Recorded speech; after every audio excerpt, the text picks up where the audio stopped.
Welcome to another episode of Federo Speaks. This is a very important episode where we will be discussing the topic of domestic violence amongst men and women in America.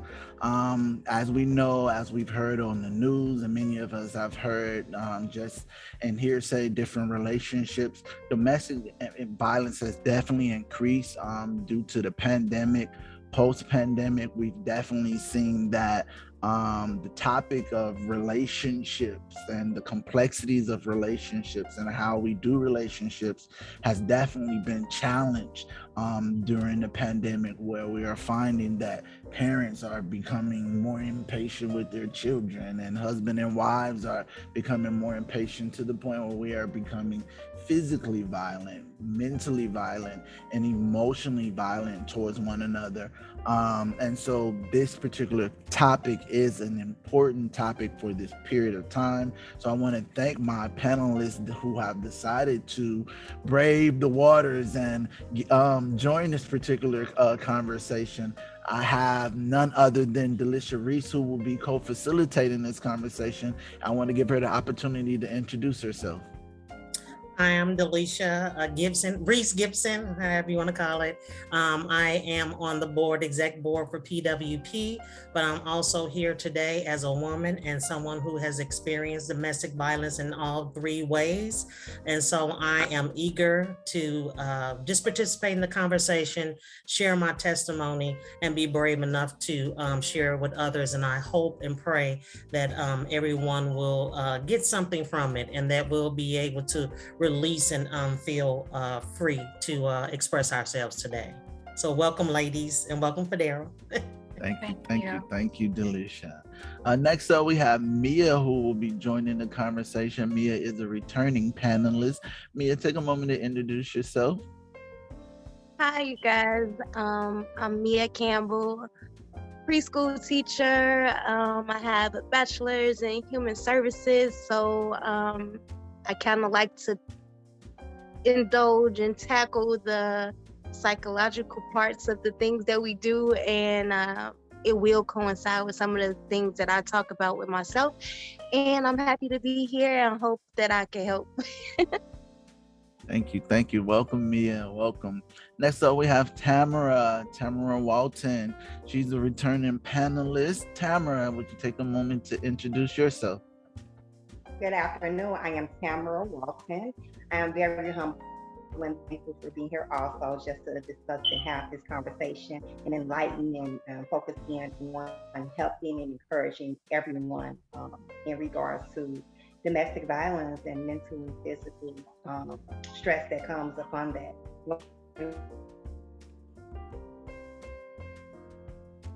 Thank you, Tamara. We welcome you again. Thank you. Welcome back to the panel.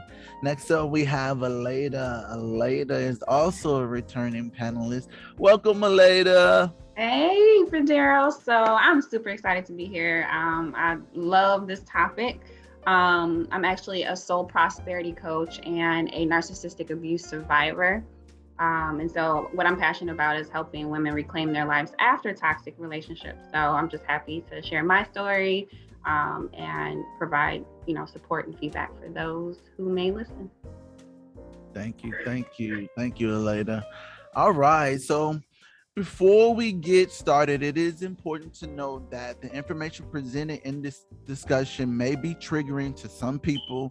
If you are experiencing any form of domestic violence or any form of mental stress or mental disorders, please contact the domestic violence hotline at 1-800-799-7233. Again, that's 1-800-799-7233 for support and assistance from a trained counselor. If you or a loved one are in immediate danger, please call 911. All right, so the goal of this particular discussion is to discuss and to understand physical domestic violence and the causes. It's also to discuss and understand verbal domestic violence as well as mental domestic violence, and to be able to differentiate the difference between the three. The goal is also to discuss and to understand the reasons why someone may stay in an abusive relationship. And lastly, the goal is to discuss the various ways of how to get help with all forms of domestic violence. I'm going to pass the mic over to Delisha, who's going to talk to you about some of the domestic violence statistics. You're on mute, Delisha. Sorry about that. Some of the statistics that I did pull out and that I did find were still alarming, and it's still jarring. So when I read these, you'll hear the readiness and the neediness for this discussion today. First of all, it says every day there are almost 20 people a minute that are physically abused by someone close to them. That comes to about 10 million women and men a year that are victims of domestic violence. As many as 1 in 4 women and 1 in 9 men face severe domestic violence from an intimate partner, resulting in injury and stress disorders. On an average day, there are more than 20,000 phone calls that are made to domestic violence hotlines across the nation. According to the United Nations, when the pandemic began, incidents of domestic violence increased 300% globally. So it's not just a US problem or issue, it is a global issue. Quarantine-linked domestic violence is claiming more victims, and not just women in heterosexual relationships.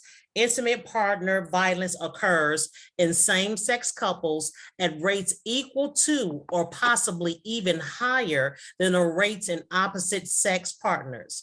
And last but not least, domestic violence during the pandemic increased dramatically to about 50% and higher for those who are marginalized by race, ethnicity, sexual orientation, gender identity, citizenship status, and cognitive physical ability. And that's someone who could be autistic or Down syndrome or all of those incorporated. So this is a very vital issue. Like I said, it's here, and I'm glad that we're having this discussion today. Yeah. Thank you for sharing that, Delisha.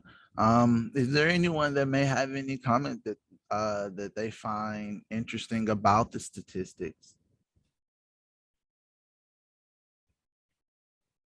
Go ahead, Mia. You're on mute. You're on mute. Yes. There you go. Okay. The statistics about the same-sex domestic violence numbers,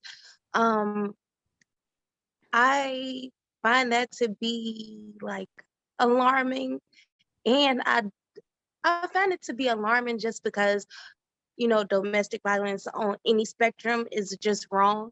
But I find it more alarming that it's no holds barred when you're in a physical altercation with the same sex person as you. Like if you are a man fighting a male, like who stops that? Who's in control of that? Who says, okay, this is enough? Will you get into a situation where you're saying I'm defending myself against another grown man? So it's no self-control. And it's the same thing as with 2 women fighting each other. Like it's no self-control. You're gonna go head to head and you're gonna keep fighting each other because it's like, okay, you are a woman, I'm a woman, the playing ground is even. So that's very alarming to me. That stood out to me. And that's probably, sorry. Go ahead, Aleida. That's probably contributes to why it's, so much with the same sex, because it's like, you're a woman just like I'm a woman, or you're a man just like I'm a man, versus where men, like you said, might are conditioned more or have a little bit more self-control to know, let me not abuse a woman. But, we're kind of don't necessarily have that same societal standards with the same sex. And I think it's also important to just note that regardless of the status of the relationship, whether heterosexual or Yeah. homosexual, we all experience domestic violence the same at an equal rate. I think it's also important to note that those who are homosexual or lesbian have usually dealt with some added on stressors that contribute to an inability to effectively communicate your thoughts and feelings and so forth, in terms of having a voice, in terms of feeling like you're valued and respected for who you are.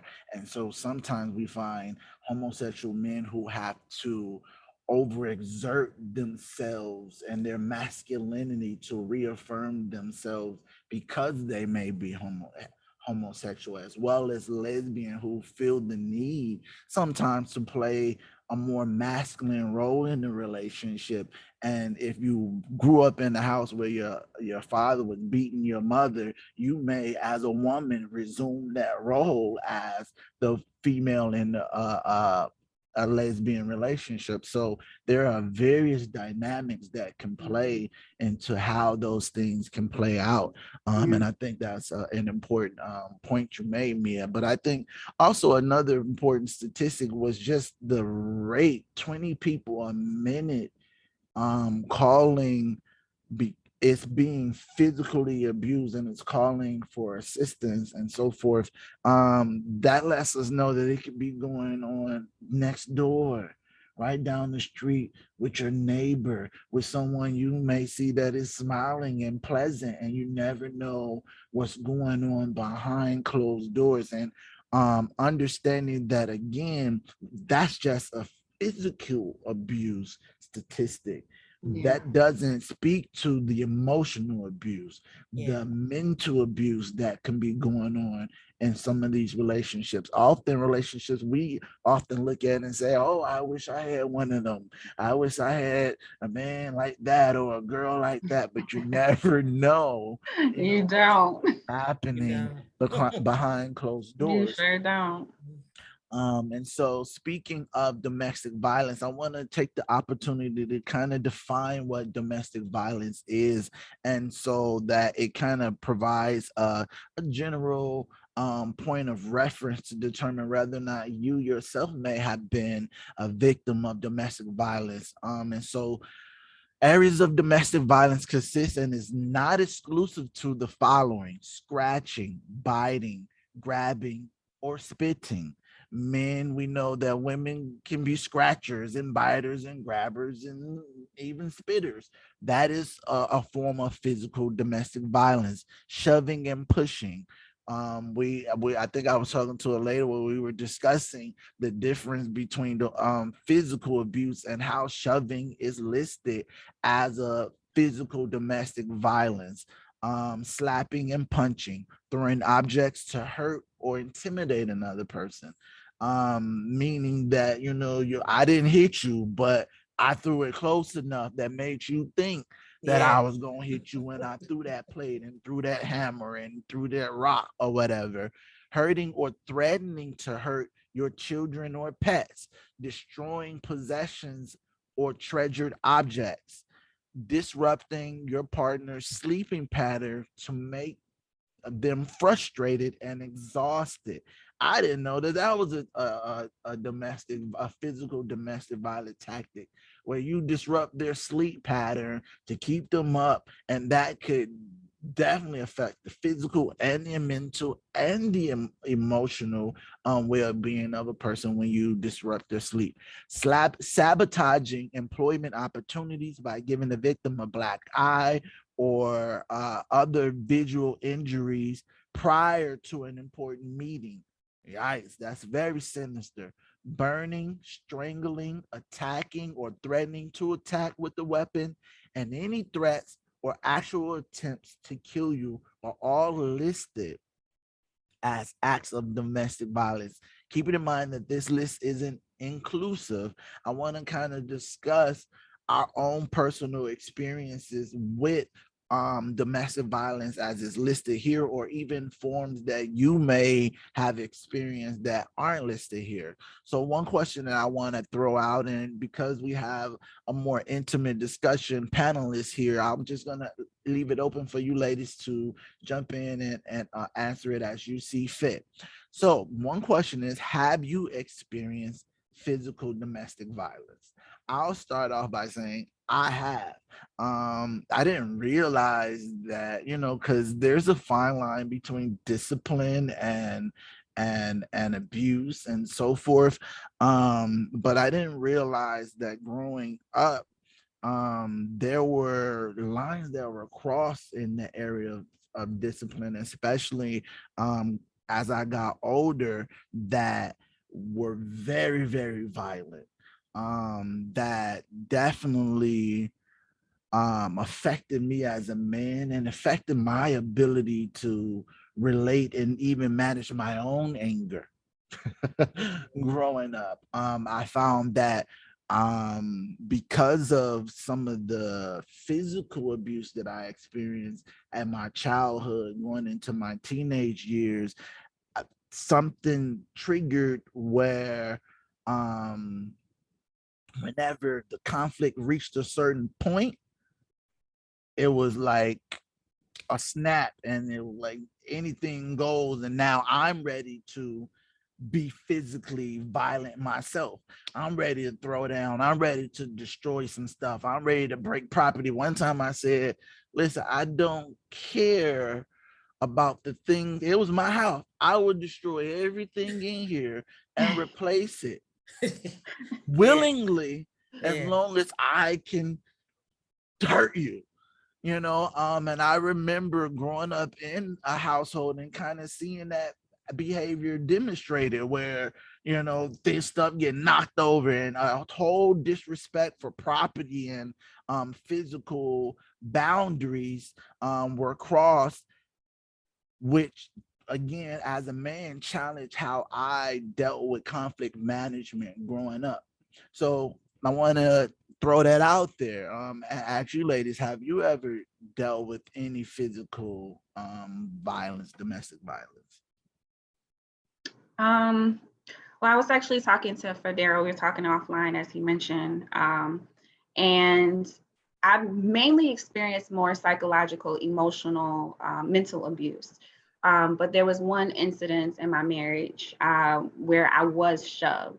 And for me, it's just interesting because when I look at my whole story, the shoving, when I looked at the list, I was like, oh, that's on here. But I really wouldn't have considered that like a big deal. Like I minimized that in my head when I was going through it. But that is a form of physical abuse. And I've definitely overlooked that until after the fact over the years. And it was literally out of control, a situation with my daughter. She was a newborn. He wanted, he had the, just cry it out tactic. I'm like, the baby's like 2 months. Like we don't need to cry it out now. And he wouldn't let me hold my baby. And so he shoved me to get me away. And so when I look back at it, I'm like, wow, that was physical abuse, but it's definitely something at that time I minimized. And I think it was because of how I was conditioned, like you were saying for Daryl, growing up, things that I've seen, like I've seen some real physical abuse. So like shoving, I was like, oh, okay. I minimized that for years. So. Thank you for sharing.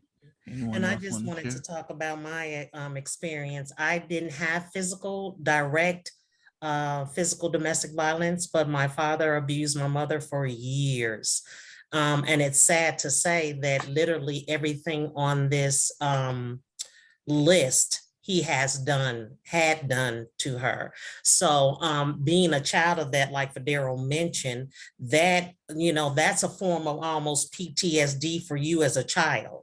Because when you're seeing this to this extent, to the point of, you don't know if your mother is going to live or not, and all the black eyes and patching her up. It took me years to be able to put on foundation, because I had to cover her black eyes when I was, in my teens, in order for her to be able to go to work.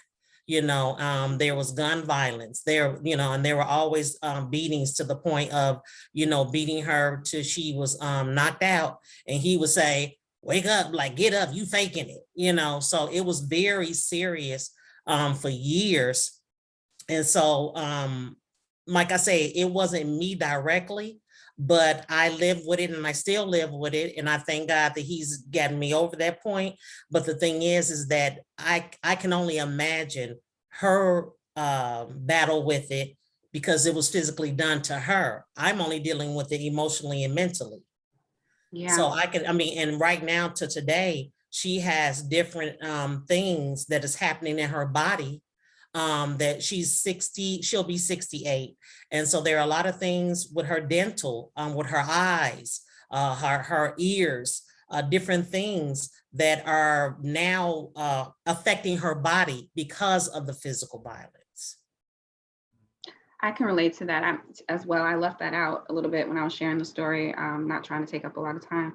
And I didn't necessarily see my mother abuse, but I've heard a lot of the stories because she was married to my older sibling's father.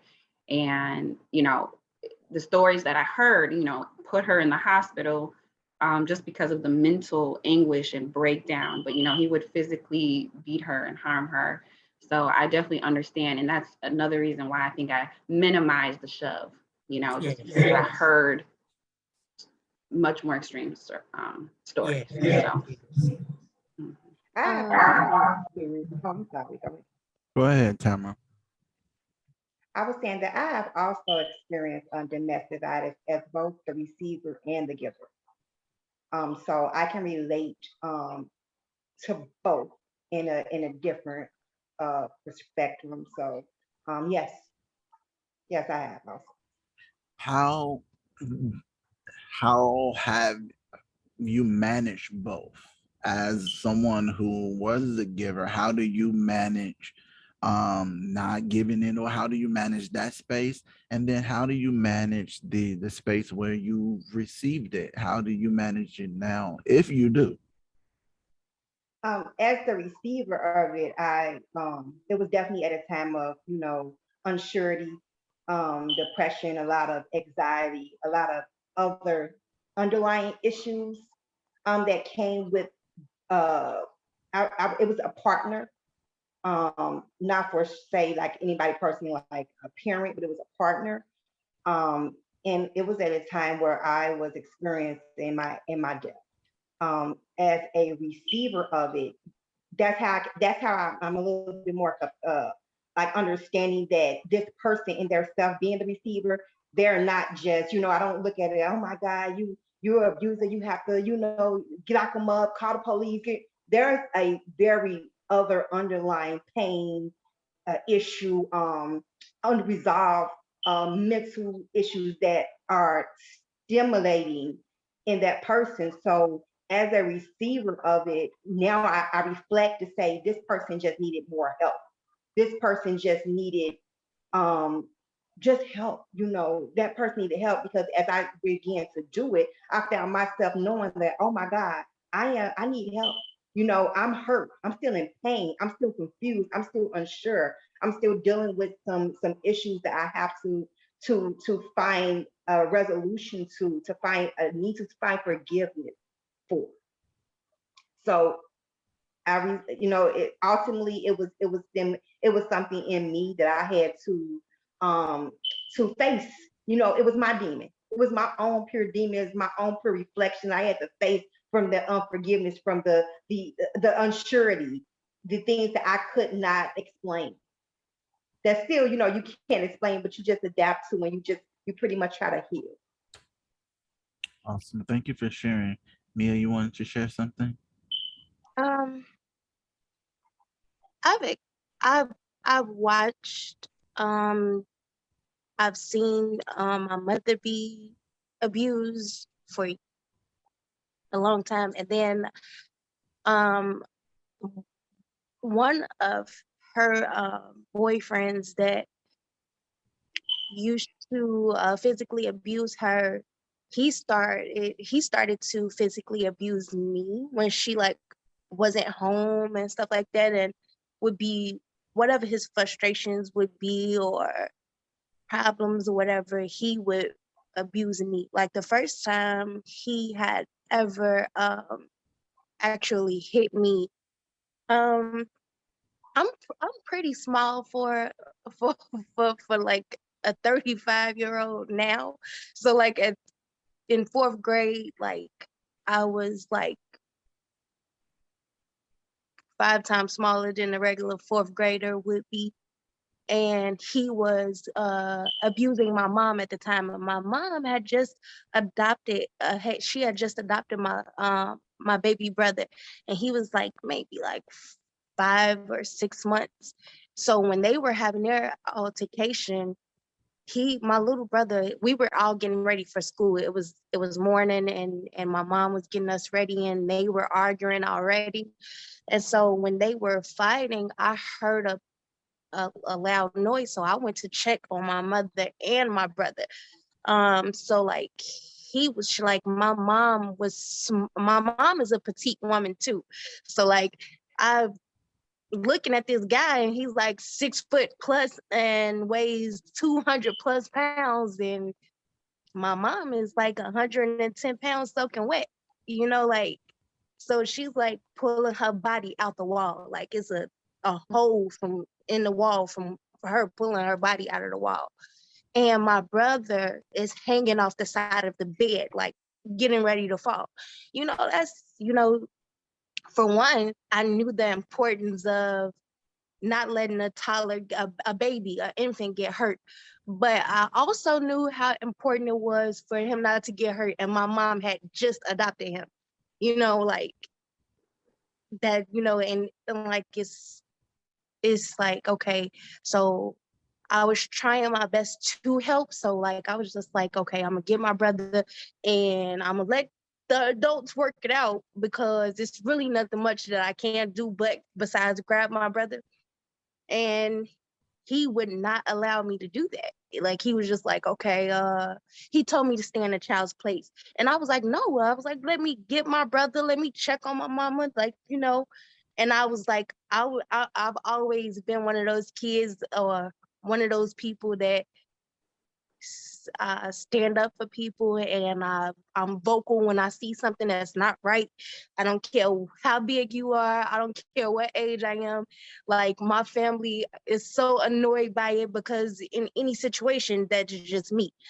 And he got frustrated because I would not leave out of the room. So he backhand me, and like I fell and hit my head on the wall. So like when I got up, I had like once everything got settled, my brothers had left. My other two younger brothers, they had left the house. They had went to go next door to call the police, and my mom let him get out the house. He had ran out the back door before the police could get upstairs. And like when everything was calm and settled and stuff like that, like I had like his handprint on my face, like from him hitting me, and I had a knot on my head from falling. And like, but luckily, like nothing happened to my brother or whatever, and my mom actually was okay. And like she that was like one of the first times that he had ever hit me, because he had hit me a couple of times, but that was what the first time he have ever had put his hands on me. And he used to do a lot of different things to me. Like people would be like, that's not abuse, but it's abuse. Like, and when you look at the list of things or whatever, and you like, oh well, pushing, like she said, like pushing is not a, like I just brushed it off, because you don't think of it as abuse, because what you normalize in your mind as abuse was normal to you is not normal to somebody else when you actually go through it, when you physically feel it, when you take witness to it. Like it's different. Like he would tickle me to torture me, and like people would be like, what? So like to this day, I don't like for people to tickle me, and I'm super ticklish. Like I hate to be tickled. I hate to be, because he would like literally like hang me by my upside down by my leg, by my foot, and just tickle me till I could not breathe anymore. And like, yeah, every other kid would think like, yes, that's fun. That's exciting. No, that was not fun for me because like I don't want to laugh and be tickled until I can't breathe anymore. Like and it's like he used to do like multiple things to agitate me or to abuse or whatever the case may be. And when I got older and I realized that these things they really are abuse. You know what I'm saying? Like you get older and you figure it out and you start realizing that some of your issues and you piece it together like, oh, okay. And when you start trying to fix yourself, you figure out like where those problems come from. And some of my emotional issues came from that person, that one Wow. person. Wow. Thank you for sharing, Mia. I appreciate that. And I think you raised a very good point again that was raised at the beginning, that the list that the things that we listed, it isn't comprehensive. There are other forms of torture and abuse that people can get really creative when they want to be abusive and manipulative and be violent and get their way. The imagination of people can really blossom when it's trying to hurt someone. I thinking back to something that Tamara said, and understanding that the history, that a person has lived through often determines how they deal with emotional stressors and difficulties, and how you find that off switch from deciding to be violent and not, because anybody can hit somebody else. And you make a conscious choice, hey, I'm not gonna hit you, that's not in my character, and so forth. But we all can get angry and I could knock them up, but there's something that says that's not right. But then there's something that switches off that says, yeah, it's not right, we may realize it, but I'm going to do it anyway. And often growing up in households, I'm thinking about even just to my own abuser, who was my mom. Just growing up in that household, I remember just hearing so many tales of her own abuse and things that she had to endure as a young lady, as a woman, trying to find love, trying to find relationship, and even emotional and heartbreaks that never got healed and never got dealt with, that led to a series of destructive behaviors, including wanting to hurt someone that you love, because I know my mom loved me. There's no doubt in my mind that my mom loved me.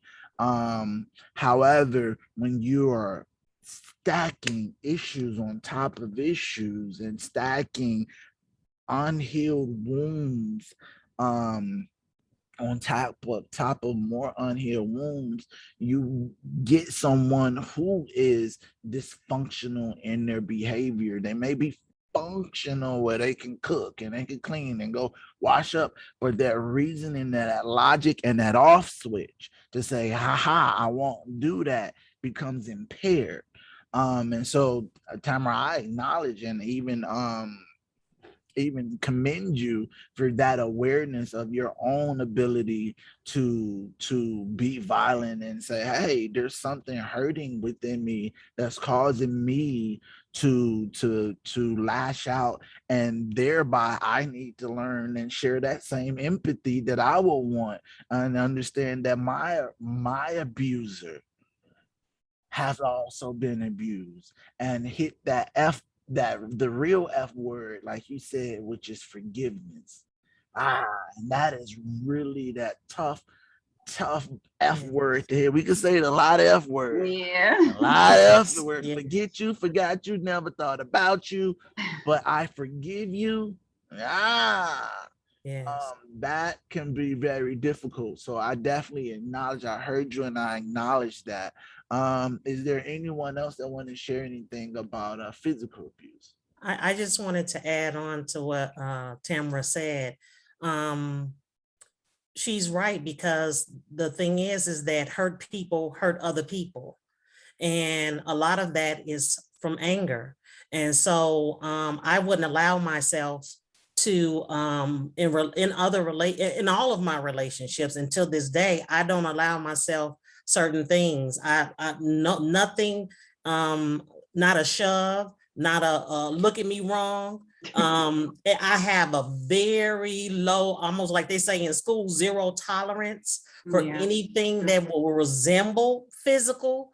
But the other side of that, like Tamara said, is you find yourself like, if I think you're gonna hurt me, it's something in me that is like going to protect myself to the point that I might actually hurt you. You know, if I think that you're trying to come at me and hurt me, and I always knew that was there. And being transparent, it was scary for me because I knew that was in me to, I didn't know at what point or what trigger. And I've had my son's father put trigger and he just like tapped me in the top of the head and I spazzed out. Honestly, I did. And I didn't know what I had did, what I had said for like a 5 or 10 minute part of it, because it was just that emotional. It was just like pure anger, rage. I mean, like they say, crimes of passion. Now I understand that because I can see how you can go there. And so in that point, I went there, and to this day, that 10 minutes, I can't tell you. Wow. I'm sorry, it's not fun. It's funny now, but 30 something years later, but that's how tough it hits you. And that's how real it can be. If you could spaz out for 10 minutes and to today, I can't tell you what happened in that 10 minutes, but I was able and willing to hurt him because I was like, oh no, that might've happened to my mom, but that's definitely not going to happen to me. Not going there. Never will that happen to me. And I take that, like I said, till today, I take that mentality. Like all my relationships, I tell my boyfriend, hey, I don't want to play tackle, wrestle, all that stuff, because I don't know where I'm going to go. So let's eliminate that and we good. And you're going to be good because you're going to be okay and I'm going to be okay. And we don't want to go there. That makes me think of something. Oh, I'm sorry. I think maybe go ahead, Aleida. No, go ahead. Go ahead. There's a term for it, but it's called reactive. I think reactive abuse or something like that. And it's like, dysfunction breeds dysfunction. You know what I mean? Toxicity. It spreads. Until somebody says, okay, stop. And even like with me, because you guys are being transparent, I'm like, oh yeah, there was a time, where it was reactive though. I was being abused, in a sense of emotionally, verbally harassed in my home, and it was reactive. But, I muffed my ex in the face, but that wasn't necessarily right. It was abuse, but it's like, it's just like this toxic pool that just keeps on breeding and developing until someone, says, you know what, this has to stop. I'm going to start thinking differently. I'm going to change, to break that cycle, because it could be so generational, like a lot of our parents dealt with it, and then we could continue that, and then we could pass that on to our children. So, yeah. Awesome for sharing. Delisha, you want to talk to us more about domestic violence? Verbal domestic violence? Yes. The definition of verbal, it says it is an emotional psychological abuse related to a person's behavior in which your partner uses to control you or damage your emotional well-being.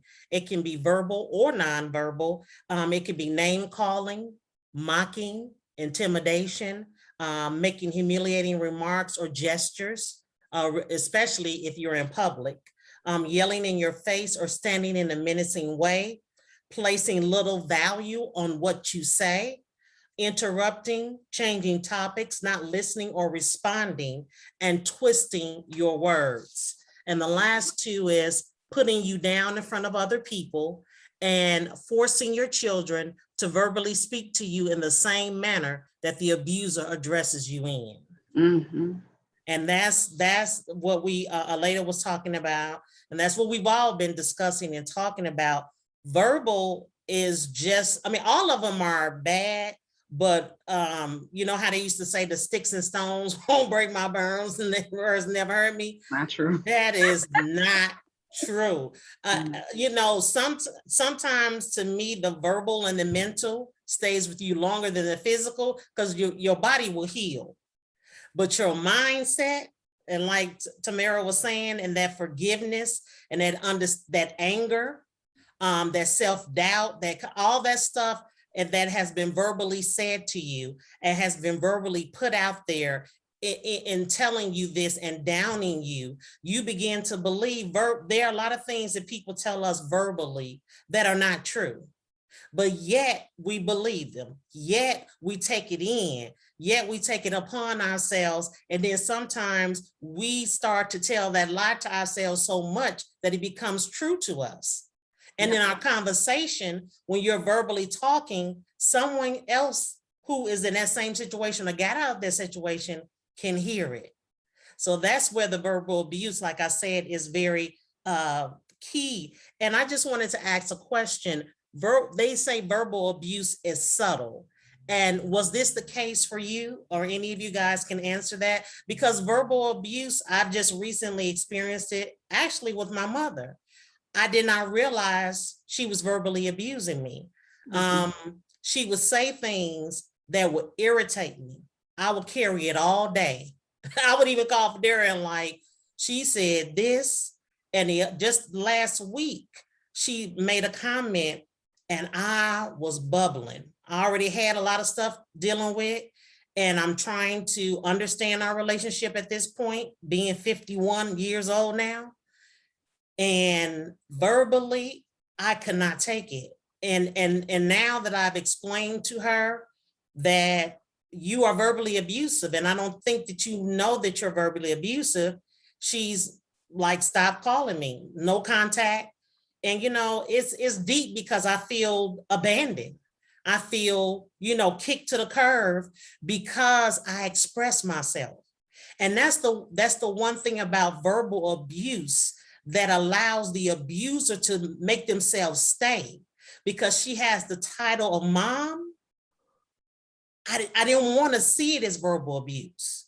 I wanted to see it as, oh, she's having a bad day or moment. But at the end of the day, if I'm carrying it for 2 and 3 weeks or months, that's verbal abuse. So like I said, it can be subtle. And if you don't recognize it or see it, like Aleida just said earlier, it just grows and festers until you realize, like, that's not right. And it took Federa for him to explain to me that you don't deserve to be talked to that way. Nothing warrants for you to be talked to and addressed that way. And that's why I said verbal is so sneaky, because the physical you can see and hear and feel and all that other kind of stuff, but the verbal, it can come up on you like a snake, and you don't hear it until it bites you. Yeah, that's something I've dealt with my entire life. You know, I did deal with like the discipline. I wasn't a bad kid. You know, I think my mom spanked me. You know, she wasn't super physically abusive, but that verbal, emotional abuse, like she wasn't really emotional available. So, you know, there was the neglect. That's another thing, but emotional neglect. But when she got upset with me, it could be the littlest thing. I didn't hang my clothes up right. I didn't make the bed right. I got, you know, something silly on an exam or in school wrong, extra critical, always putting me down. Like, that's just what I remember growing up. And my self-esteem was so low. And like how she raised me, conditioned me to be the perfect candidate for someone with a narcissistic personality. Yes.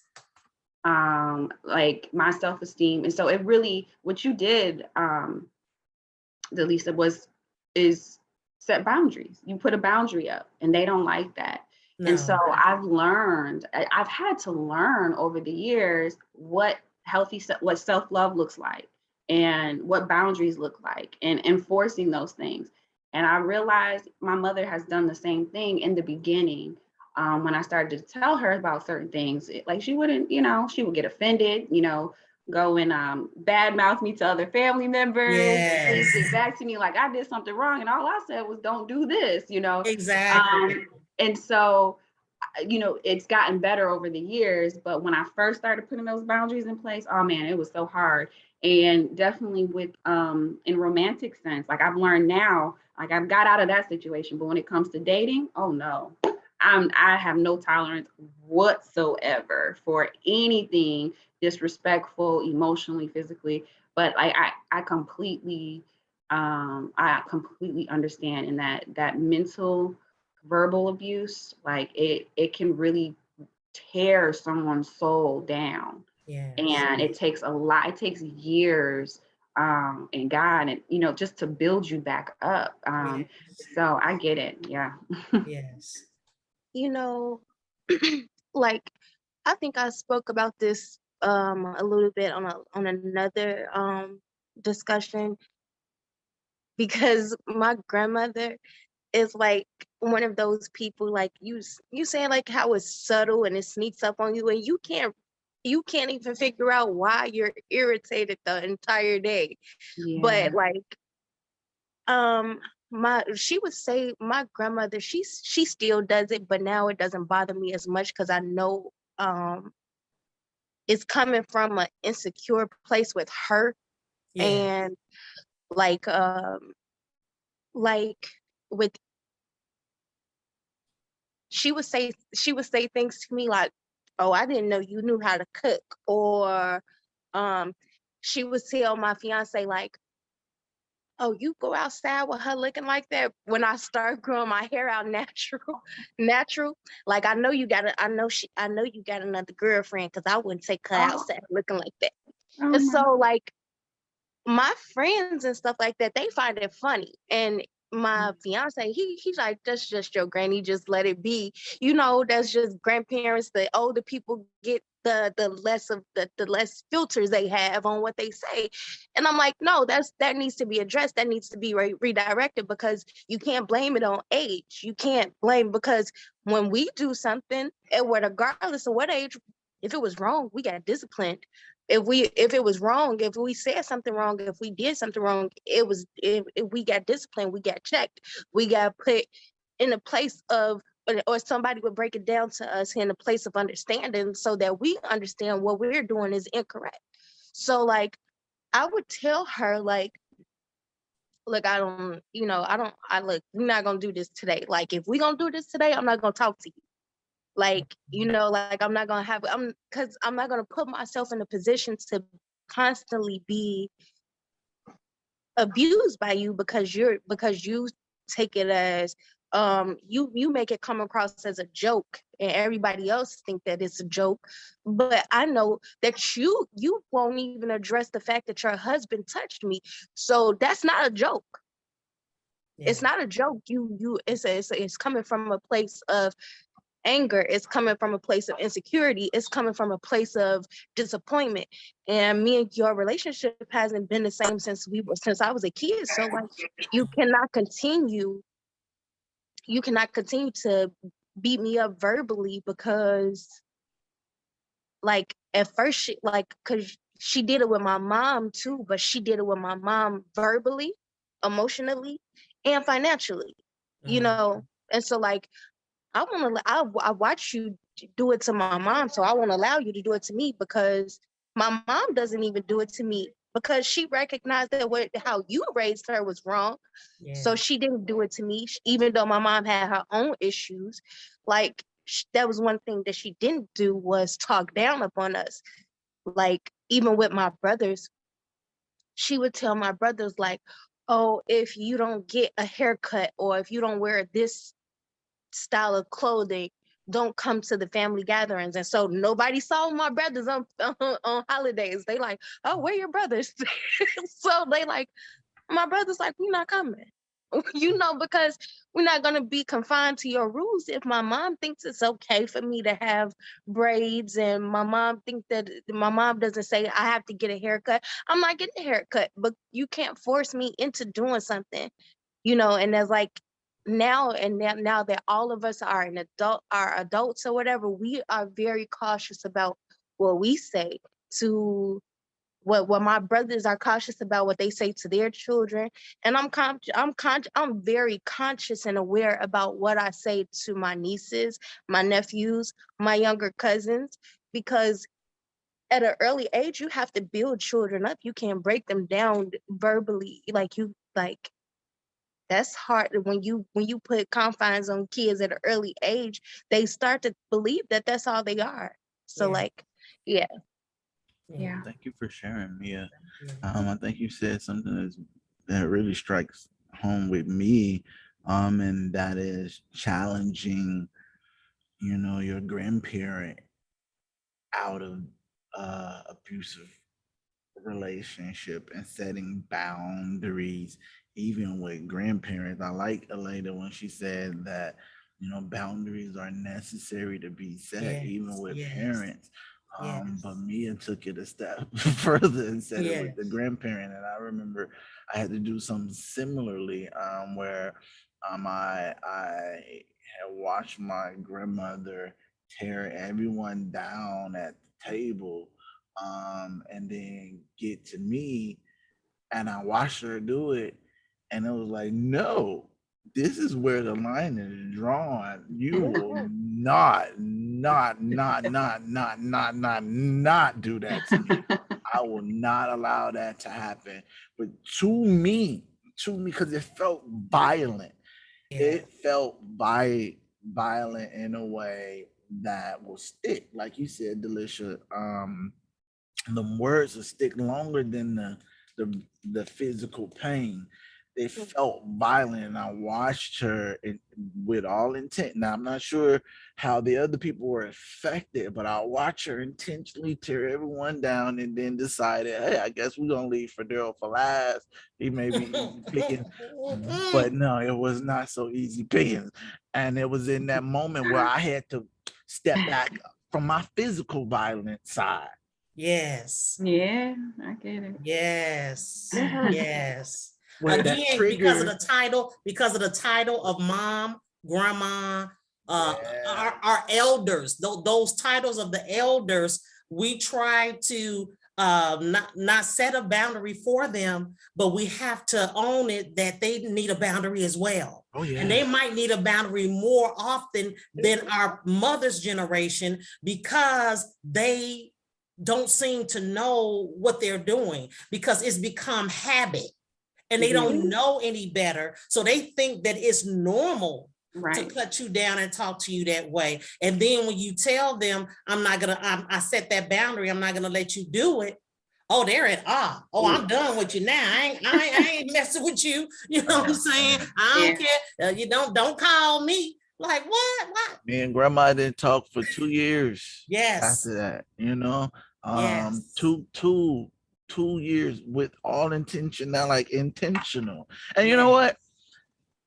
Here, when it comes to boundaries, you got to be secure in your boundaries, because you know what? I was so okay with not talking for 2 years. If when we talk, I have to endure a level of anxiety, I got to endure being talked to a certain type of way, I would just rather not have you in my ear gate, because again, I have to protect my sanity, my mental well-being, my own esteem. Amen. We already coming from some dysfunctional ish in the family that I cannot allow to continue to manifest in my life. Not if I want to be productive, not if I want to be an overcomer, not if I want to be victorious over the things and the curses, the generational curses that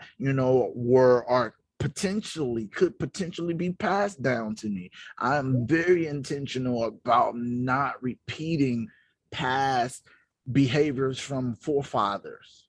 Yes. Yes. Come on, we're gonna talk about it. Y'all want to talk about it? Yeah. I get it. what daddy, who daddy was, who mama was, I take after my mama did, and don't even realize that they're at odds with their mama while acting like their mama. Yes. Yeah, you at odds Yes. with your daddy while acting like your daddy. You at odds with your daddy for not taking care of you with your siblings, but you won't go and take care of yours. You are perpetuating the same behavior that you've been taught. Yes. Yeah. So it's very important to recognize that and begin to address that inwardly. That's not because here's the deal. Grandma may never change. Exactly. Mama may never change. Exactly. Who's responsible for the well-being of your life? I have to change. And if by changing, I have to change my environment and change and move these pieces around on the board so I could operate more effectively as a human being. Mama, you being in my life, you too close. You talk too much. Grandma, you talk too much. And what you add into my life when you say what you say isn't building me up. Why are you talking about my hair? Like you said, my hair, that's not what I need to thrive in this old dark world where they already have a slew of things set up against us that we got to compete against. People who are already looking down on us for skin color, whatever, because you're a female, because you're overweight, because you're too skinny, because you're light, because you're dark, and to come home and have to contend with verbal violence from people who should be verbally saying, I love you. I encourage you to go out there and win. You are beautiful. You are wonderfully made. And to have to contend with that is jarring. So boundaries are absolutely necessary. Two things that I want to people watching this to walk away with. Forgiveness is necessary because you gotta heal. Forgiveness is about you. It's not about the other person. But boundaries is necessary for maintaining that forgiveness, because if a person violates you multiple times after you've forgiven them, it becomes a lot more difficult to forgive you again. So let's set some boundaries so you don't violate and we don't have to continue to end up in this courtroom and I got to offer you grace for another offense. Yeah. That's all I gotta say. Or forgiveness and reconciliation is two different things. Yes. Right. Forgiveness is our responsibility, but reconciliation requires both people. And if the other person is not able to work on themselves and reconcile, we don't have to. We don't have to. I'll forgive you. You can move on, but we don't need to reconcile this relationship. Yes. And that's my number one saying is, once I forgive him, well, first of all, God forgives us first and foremost. Second, we must forgive ourselves in order to move on and live the way that we need to live. And then we must find it in our hearts still to love that person enough to say, if I don't talk to you anymore in life, I still wish you well. I still wish that you thrive. I still wish that you move on in life. And I actually hope and pray one day that you realize what you have done. And if you never do, I can't allow that to impede and tear up my life and who I'm supposed to be. Tamara, you had something to say? Oh, no, I was just listening. Oh, okay. Okay. But I did have one question for you. When you said that you were the actual abuser, how quickly did you recognize that you had become the abuser? And was it purely from anger and not allowing this to happen or lashing out at that person because they kind of mimicked the physical person that did it to you, so you end up doing it back as a reaction? I realized that I was the abuser when I took accountability for my actions in my life, and stopped blaming others for my problems. When I reflected upon myself and I said, what my mother didn't do, what daddy didn't do, what everybody didn't do for me, and what control I had and the things that I can control and things that I couldn't, I started to reflect upon myself. And I started to say, but Tamara, you haven't been all at yourself.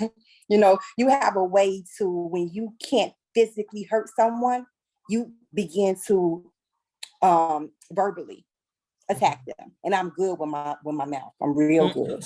And we all. and I know that. And I can, you know, and I found myself using people's pain against them.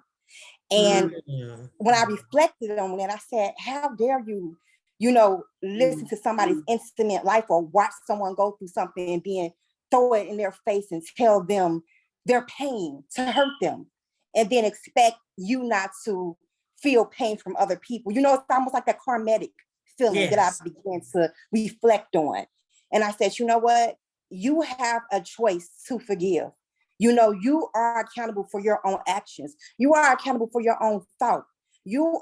This is your life. You are accountable. You can stop this, and your children does not have to reflect the way you reflected growing up. You can actually make a change. And when I reflected and began to be accountable for my own actions, because I wanted to change, because I wanted to be better, because I wanted to heal, is when I realized what I was doing. I said, you know, talking to my significant other and screaming, I didn't have to do it that way. And when I decided to say, you know what, let me just see if the way that God tells us to do it, which is with compassion and love, works better. And empathy. Right? and empathy. So I decided to start doing that. Instead of screaming back, I decided to just start to listen and smile and say, okay, I understand, I'm sorry. If you took it that way, let's talk about it differently, or not raise my voice and just calmly say what I had to say without screaming it. And it worked better. And I said, oh, this is what it actually worked. Yes. It actually worked. Instead of arguing, just listen to that person, say, okay, I understand you, but listen to this way. Let's talk about this. I understand that I hurt you. I didn't realize that I hurt you. And when I began to reflect on people telling me, hey, you hurt me, you said this, you did that. Oh, I didn't even realize that I was saying it that way. I didn't try to hurt you, but I didn't control my own thoughts and control my own feelings. So that's why I came out that way. So I began to try to control. It was one day I decided to go through my whole day with controlling my thoughts. It was real hard too. I literally went through my whole day, and everything that came through my mind, I cross-referenced. Should I say this? Should I say it this way? Should I do it? And I found out that I was a very, very negative person. Every time I turned around, I want to say, oh, your breath, or oh, you getting on my nerves, or get out of my face, or what? You know, it was it was always something that came in my mind. I was at work one day like, oh my God, I'm always thinking something negative. So I began to reflect on that. And I began to, before those things crossed my mind, I began to change my thoughts. And when I changed my thoughts, it was just a wonderful day. I was literally just more pleasant and more vibrant. And it even began to show on my face. People started to say, you're just, Tamara, you know, so I was like, okay, it really works. And I took it home, you know, and when it came to my children, I took it there instead of saying, why y'all didn't have the dishes washed? Is it a reason why you're sitting here and mom's dishes not washed? You know, we've done this all the time. You've been raised by me. You know, mother wants a clean house, right? Mama, what's the reason why you didn't get the house clean? I was like, well, please don't. I'm tired too. You know, I work hard. I get it. Please wash the dishes. Mm-hmm. Yes. I'm telling you, I always say, first of all, when you know better, you do better. Secondly, it's very hard in our lives to come out of that Egypt mentality, because that Egypt mentality is the norm.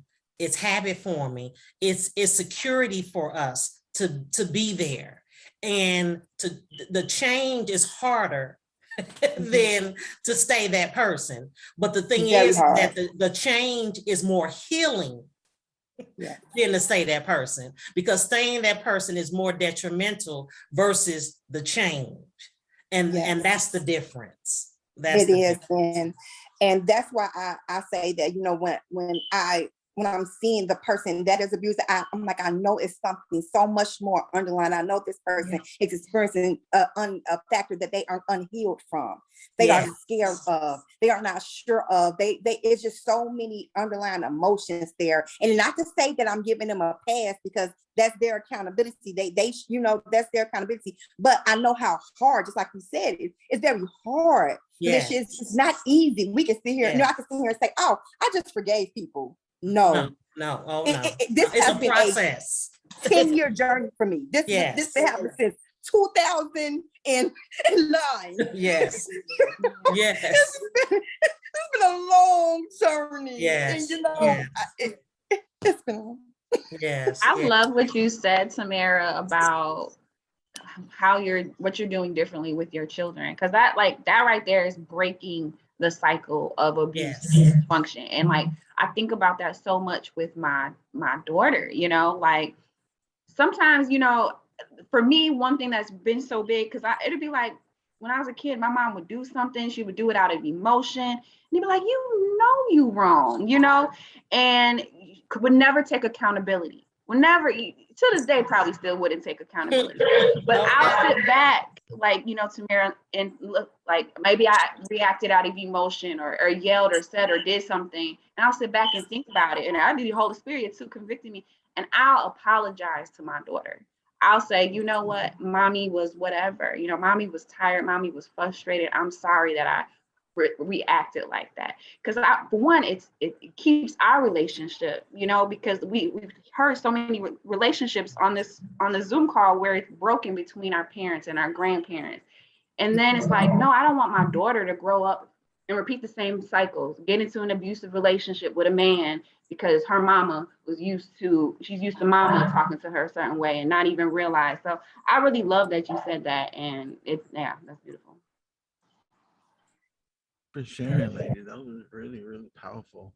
Aleida, one of the things that I think that I hear you alluding to is, just the idea of not transferring bad behaviors to your child and teaching them at an early age. How old is your daughter? She's 6 now. She's 6. So she's still young. She just, out of kindergarten, but teaching her to apologize. The integrity of an apology, the humility that it takes to say, listen, I was wrong. They are free. Apologies are free. They don't cost nobody to give, but sometimes they are the hardest thing to say. Your account you're not about to lose no money from your account. Ain't nobody about to come push you. I mean, it don't cost you nothing to say I'm sorry and alleviate. An apology can alleviate a person's pressure. I just wish they would just apologize and acknowledge my wrong, and it can alleviate the pressure off another person. And the fact that you were withholding an apology can be so detrimental to the relationship that you have with that person, that child, that parent, and so forth. And we find a lot of parents withholding apologies where you feel like you're grown, you the adult, you the parent, and the child's everything that they won't need is secondary because what I say goes. But it takes a certain mindset for parenting that I hear with Tamara and with you, Aleida, that says, no, I've learned the humility of acknowledging my flaws as a parent. I'm not a perfect parent. Parents, stop with this thing that you perfect. Ain't none of y'all perfect. All y'all listening? Yes. Anybody? I wish every parent could. You ain't perfect. Yes. So if you ain't apologize to your child at least once in the year, if you ain't found something that I could have did that better and went back and addressed that, then you ain't really exercising the humility. You ain't really doing that chin check that time we're talking about. Chin check me. You may never ever change. You may stay who you are, but because I have a desire to be better. I gotta regulate myself. Tamara said she spent the whole day monitoring her thoughts. Where did that come from? Where did that thought come from? Good. Only to discover that a lot of the source of her negativity that she was experiencing throughout the day was coming from inside. Ah, listen, the calls are coming from inside the house, baby. Yes, yes. The monster is inside. Freddy Krueger, Jason is inside. He ain't out there. It ain't always your husband. It ain't always your neighbor. It ain't always your friend. That's really, really the true offense. Sometimes it's you. Yeah. And one of the things that she also stated is that she began to change her mind, which leads us to this next portion where we're talking about mental domestic abuse and how that can affect the mind and how it can begin to program negativity into your mind that you have to thereby reprogram. So as we move into a mental domestic violence, characteristics of mental domestic violence are saying negative things about your friends and family, manipulating your children, telling you what to do or where you can and cannot go, preventing or making it difficult for you to see your friends or relatives, cheating or being overly jealous, shifting responsibility for abusive behavior by blaming others or saying you caused it. You're the reason why I did that.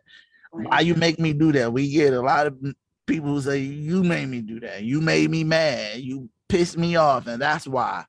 Not allowing you to speak to anyone while the abuser is in the home, monitoring your phone calls, texts, car, and computer use, forbidding the victim to work or attend school, withholding money or giving an allowance, denying access to bank accounts, hiding family assets, running up debt in the victim's name.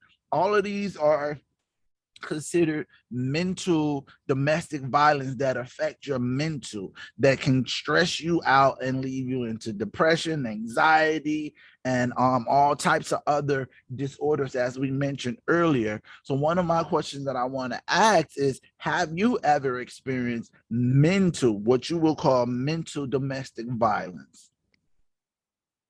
Mia, you had your hand raised?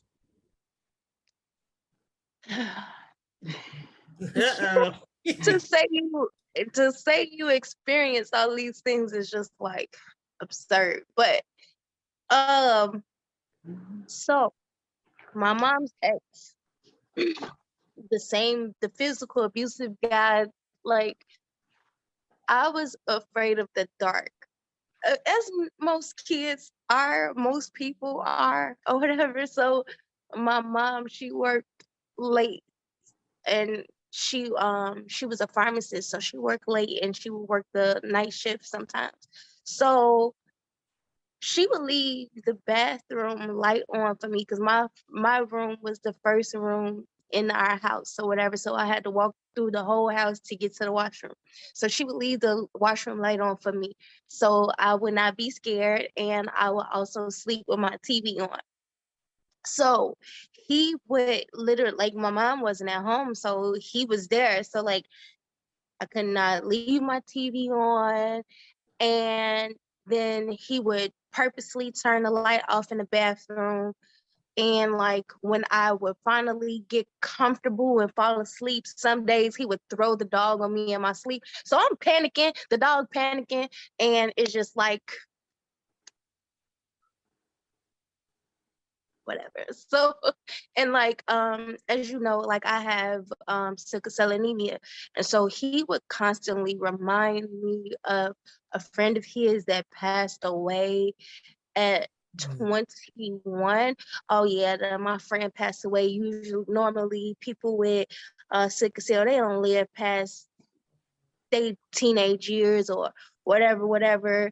And you know, like, as a kid, that's, you know, I was already like, as a kid, I had to mature faster because I had a health condition. I had to, you know, days when my mom weren't at home, I had to make sure I took my medicine, and you know, I had to cook, I had to make sure I cleaned up or made sure my brothers cleaned up and made sure that we all walked home together, did homework. You know, I had responsibilities early, but and then especially because of my health.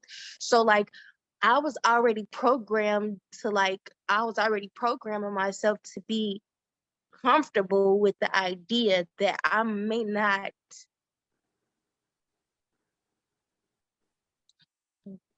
get to see adulthood or whatever because of health issues. So for him to constantly like throw it out there and remind me that like, oh, I knew this person that passed away from it, or you won't live to see this age, or whatever. You know, it was like I was, and on top of the fact that I was already conditioning myself to like not reach those ages. And luckily, God willing, like I'm 34 now and I'll be 35 next year. So like, you know, like of course defied odds or whatever like that. Even medical, like even my medical team, I defied a lot of odds. But that's not something that you want to constantly drill into a child when they're already struggling with that. Yeah. So like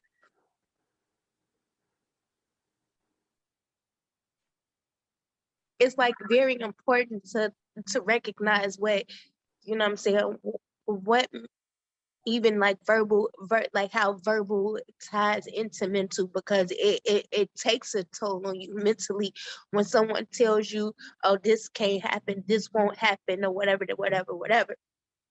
even like Even like when I was my youngest brother, we are like me and my brothers are step ladders, and like my middle brother, we're like 9 months apart. So like he was always really smart when we were younger. So we would sit at the table do homework, and I would be sitting at the table longer, like because like missing so much school from being in the hospital, or just having my own struggles or whatever. But he would like glorify my brother for being I'm saying being intelligent and book smart or whatever. So he would praise him and glorify him and stuff like that. So like when I became an adult, or when I got older, I was like, you know what, regardless of whatever I was told, or whatever I was, you know what I'm saying, regardless of whatever I was told, regardless of what everybody thinks or what people may think, I'm going to take care of myself physically. I'm going to defy this odd. I'm going to go to college, and I'm going to graduate from college. And out of my siblings, I am the only one that graduated from college. You know what I'm saying? Like, so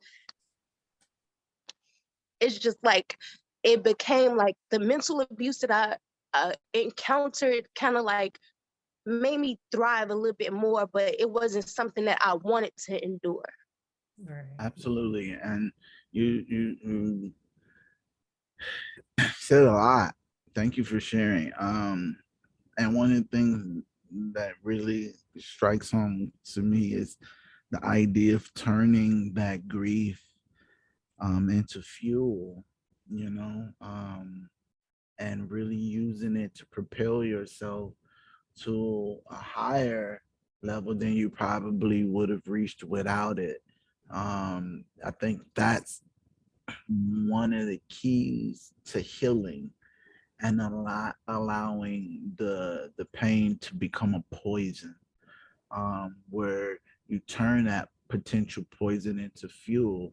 Yeah, you heard me, but let me show you that this won't cause me to end. This won't be the end of me. I'm can overcome even this challenge, even this setback. And Mia, just having heard so much of your testimony over the past year, um, all I see is an overcomer, Yeah. someone who has demonstrated over and over again the power of will and the power to overcome, and the power to beat the odds and to confound the even the doctors, because if you didn't have that will, your body wouldn't fight as hard against the illnesses. Your body wouldn't want to live and want you to be healthy. You will be shriveled up. You will be, because to your mom's boyfriend's point, people have passed from the disease, but your will, your strength, your tenacity to overcome is so inspiring, and it's so encouraging, and it's so infectious that it ignites a fire in me to say, my God, I didn't have that to contend with. Now listen, it wasn't no crystal steel over here, you know what I'm saying? But I cannot imagine spending significant times in a hospital and having to do work extra harder to make up for school, for having missed school, for stuff that you don't want to deal with it. I can see if you're on vacation in the Bahamas and missing school, but you're doing stuff to keep yourself alive and well. So that strength that you demonstrated, I want you to know it wasn't for nothing, and it is infectious. It is powerful, and I thank you for your will to just fight and to keep going. Like you said, you decided when you became an adult, you weren't going to let those things be a hindrance for you. And I know so many people who use their ailments as crutches and excuses for why they won't get up. My mom and Tamara was saying something similar. I think it was Aleida, where you use the excuse, well, my mama did it like this, and so I'm going to continue to do it like this, and this is the way. But somebody have to break the cycle. Somebody got to show that I can go to college and I can finish college and I can do these things. And thank you, Mia, for being that example. Thank you for that. Thank you for sharing that. Thank you for allowing me to share. And I want to, be on here all teary-eyed and make nobody emotional, but thank you guys for letting me share. No, by the power of your testimony. That's the word. That's what the word says, by the power of your testimony. And when someone watches this, they will, if they're even if they're similar or in your same situation, they will be able to tell themselves, if she could do it, I can do it too. And I can muster up the courage to do better for myself and want better for myself beyond what has been told to me and beyond what has been spoken into my life. And so that's why it says the power of your testimony. It makes you an overcomer. It makes you victorious, because now you can say, I beat the odds, but it's by God's grace that I beat the odds, by his favor on my life. I am an example of God's miracle. I'm an example of God's grace. I'm an example of God's blessing, because you're a rarity. That you are a rarity, and what he spoke in your life, I'm glad to say it didn't take root and it didn't form into you being negative and doing all this other kind of stuff, but yet you chose to be on the victorious end and do what you could do to make yourself and your life better. And now again, you are an example, not just to younger people, but you're an example to all of us, because the thing is that you don't have to be here. It's by God's grace you're here, and his blessing and his purpose for your life. So you are definitely, every time you come on the panel, I do enjoy your comments. I enjoy you allowing yourself to even share your testimony, and for someone else to say, okay, I can be an overcomer as well. And I don't have to be a celebrity. I don't have to be a basketball player. I don't have to be this or that or whatever to be seen to be victorious. I agree with that. You are a very smart and beautiful woman, and I would have not imagined your story at all.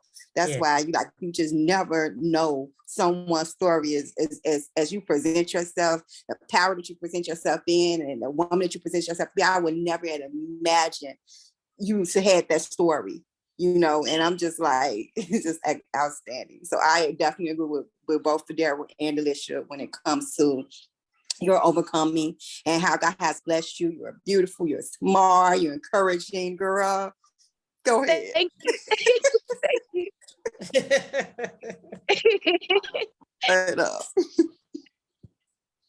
Anyone else want to share about their mental domestic abuse experience? Well, I want to quickly go ahead, Tamara. You can go ahead. I was just going to take 2 seconds to piggyback and say, when you were naming those things, I was thinking some of those things are just like, I can see that it's like the regular way people would think that it's okay to live. Like some of them things is like, people make memes and, you know, they on social media, like, this is what life should be. This is what it's about. If you're not doing that, you're dumb. Like either do it that way or you're going to be lost, you know? So it's like, whoa, you know, that we're living in a culture of that being normalized as being good. Yes. Yeah. And that's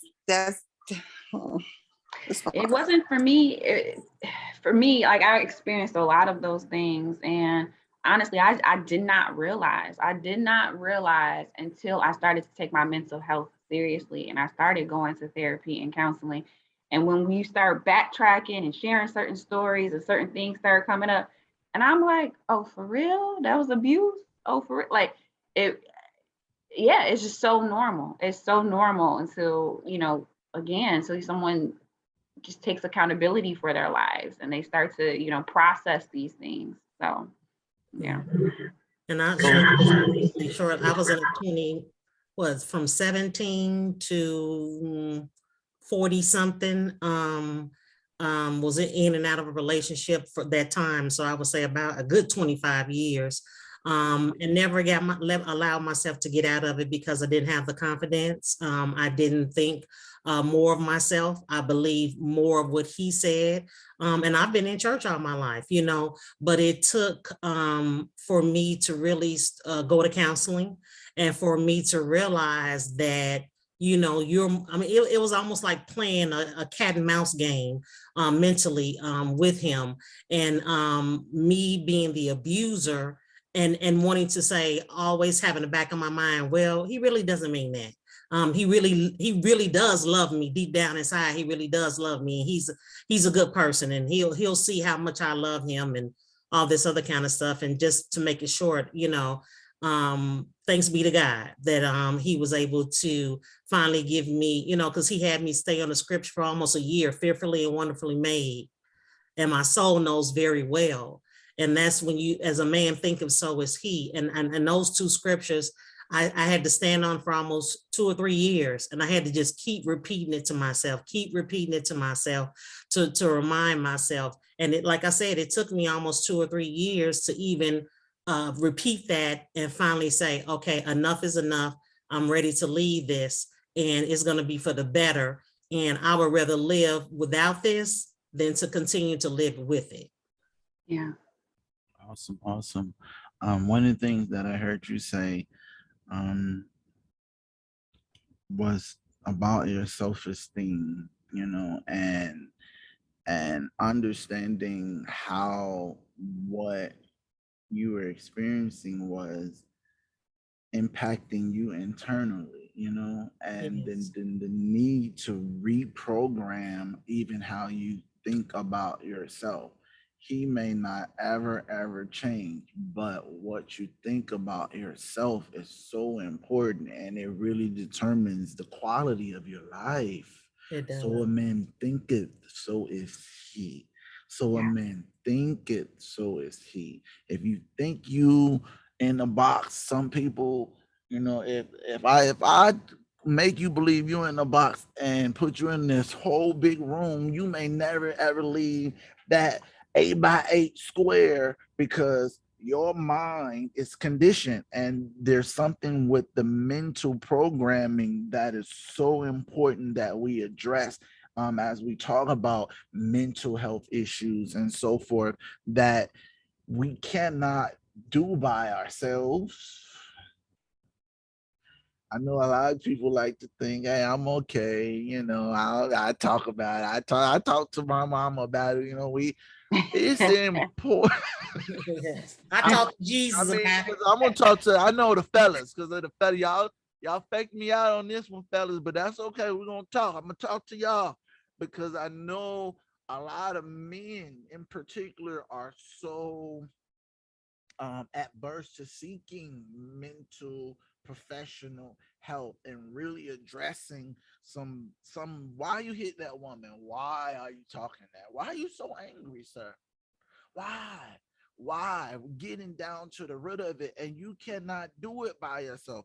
It's like trying to a dog eating its vomit, going back to the same source, expecting new nutritions and expecting to be fulfilled with something that you give in yourself. No, don't counsel yourself, sir. If you or a woman, if you realize that you are experiencing abuse on either side, as the giver or as the receiver, it's important to take the moment, not just to have these conversations. These conversations are important, but sit down with a professional.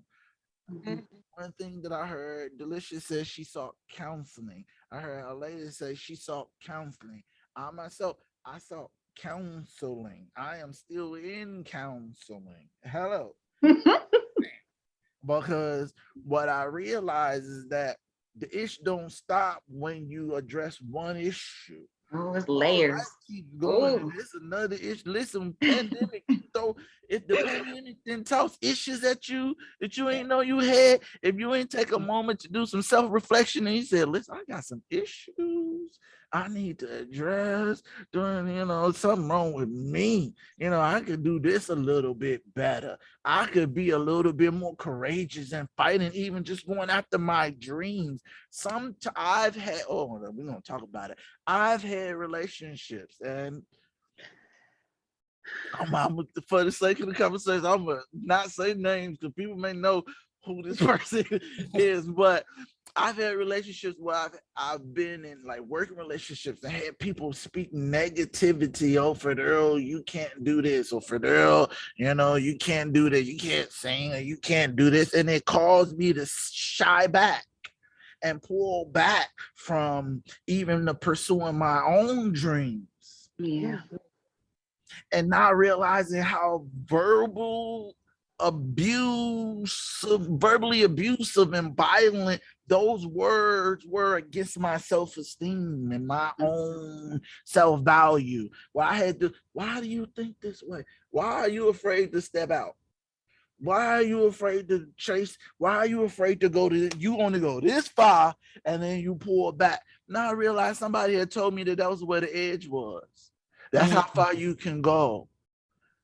And I had to reply, no, the devil is a liar, you is too. Yes. So greater is he that is in me. I'll go as far beyond, and that's all I've always challenged. I'm very good at challenging the boundary. But some had triggered where somebody had said something to me and it had placed a boundary that I believe that was artificial, not real, and that I had to reprogram. And it took some counseling, it took some sermons, it took some prayer, it took some self-reflection, like Tamara said, to say, you know what, that ain't true. That ain't true. That's somebody else. It ain't true. That thought didn't come from you. It didn't come from God, so we know it ain't true. It didn't come from you because you heard it from somewhere else, and you really, really need to do away with it. Find another way to think about it. So I had to, now I'm gonna say this, shut up. Find another way. I even tell my own history. Find a way that I even tell my own testimony, not as the victim, but as the victor. I'm speaking this because I survived it. Ooh. Yes. I speaking it because I won. What the devil meant for evil could have sent me over the bridge, could have sent me, because I remember them days. Yeah. I remember them days sitting and wondering, hey, what the world will look like without me in it. But I thank God for the grace and that gave, where the day came where that wasn't a thought no more. It took grace for that day to come. Because sometimes it felt like it wasn't gonna come. When them dark clouds and them trials really, and people really pressing and mama in your face and ooh, Delisha, like we were talking about, when you really going through and you just like, listen, I want everybody to get away from me. You know, it really took me to really, especially during this pandemic, take some time and appreciate professional help, self-help. I do meditation. Oh, I'm gonna keep this mind thinking well of itself. I do meditation. I do positive thinking. I do positive reinforcement. I do yoga to keep my mind and body aligned. Those things are necessary to keep you well. And so as we move into the last portion of this conversation, I want to encourage, just as we move off of the mental health portion, I want to encourage anyone that's not, if you're watching this and you feel like you may need some mental health counseling, please get it. Please don't hesitate. Take the time. You know, every counselor ain't created equal. You may have to feel your way around it a couple times, but it is so necessary and so critical to your well-being. Just like you go to a physical doctor. If you ain't been to a physical doctor, you should be concerned. In the past year, you should be concerned. If you ain't been to a mental checkup in the past, especially after this pandemic, and I'm talking to people after this pandemic, please go sit down. Everybody should make sure they're good after this one. You can do it now, virtually. I mean, with my you can do it now virtually. Yeah. They giving a low cost because they know people going through it. It is worth it, especially if you got insurance. There ain't no reason for you not to be in somebody somebody therapist not to know your name. Some of us, I don't say this, shut up. Some of us need to be on some medication. It may be necessary for you to be able to function where your emotions aren't controlling you, for you to be under medication and under some real therapy and treatment. Don't take it for granted. No matter how old you are, no matter how young you are, no matter what you've been through, please don't take it for granted. All right, with that said, I want to toss the mic over to Delisha, who's going to discuss why people may stay in an abusive relationship as we close out this conversation. Yes, and let me get those few pointers here.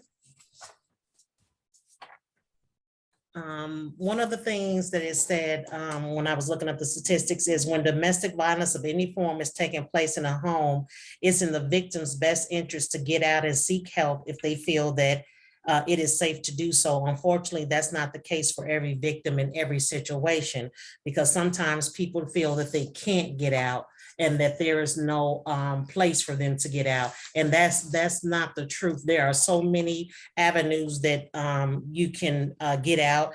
There are times when the abuser has manipulated and threatened the victim, where they feel isolated and trapped. The victim is left fearing for not only their lives, but definitely the lives of their children, their pets, or financial well-being. And we have to be, mindful of that, is that because even though someone might physically or mentally or whatever abuse us, they know that using a person's children will, set you off or do something that, it's the whole, we've all been through it.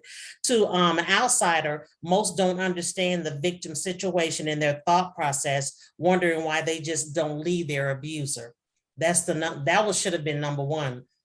Even though it wasn't number one on the list, a lot of times we do not understand the situation. Like the old folks used to say, the grass is not always green on the other side of the fence. Yeah. Okay, from the outside, it may look obvious and a logical solution, but to the victim, it's more complex than that. And then some victims know and are aware what their abuser is capable of, and any thought of escaping an abuser is more like a death sentence. It's like you have no clue what could possibly be on the other side if you decide to leave. But there are resources. Again, the National Domestic Hotline, you can call 1-800-799-7233. There's also, that number is for the city of Chicago domestic violence. Also, that number is for Illinois. So if you're outside of Chicago, you can always get help. You can Google it. But please, if you're in a situation that you don't have access to a computer, please be careful and make sure that you don't do it on your home computer.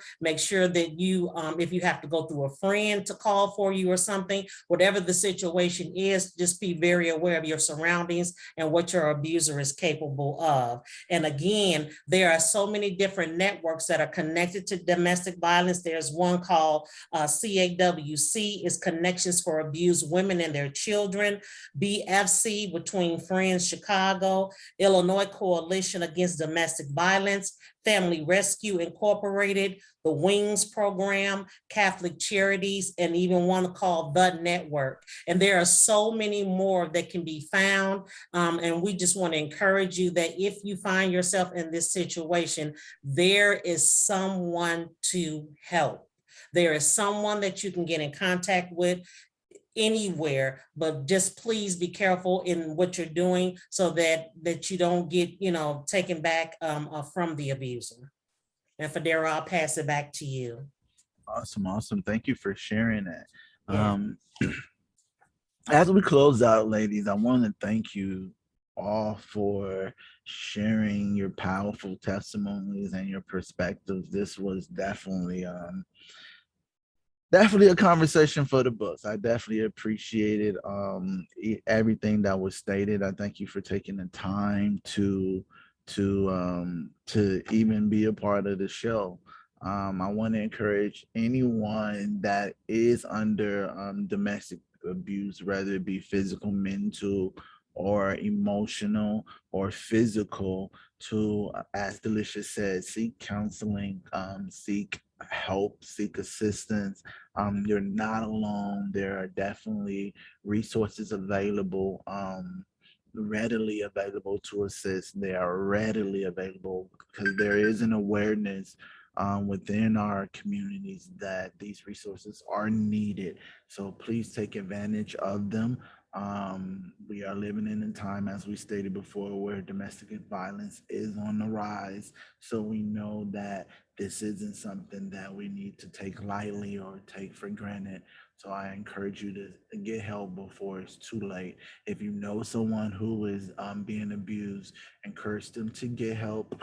If there's a way that you can step in and help, I encourage you to do so as well. We don't want to have it where anyone is lost to the hands of an abuser when they can possibly be saved. Let's not live with that regret. Let's try our best to be good citizens to one another, be good neighbors, and do unto others as you would have them do unto you. You wouldn't want anyone to hit you, don't hit them. If you wouldn't want anyone to talk down to you, don't talk down to them. If you wouldn't want anyone to see you on the side of the road in need, then don't see someone in need of assistance and leave them there. With that said, I want to thank you ladies for this conversation. We're going to be signing off. Don't hang up just yet. But with that said, I want to thank you all for watching another episode of Federa Speaks. This has definitely been one for the books. And if you haven't seen the other episodes, go check them out. We got some good stuff going on. Until we meet again, happy holidays. And I'll see you at the next Federa Speaks episode.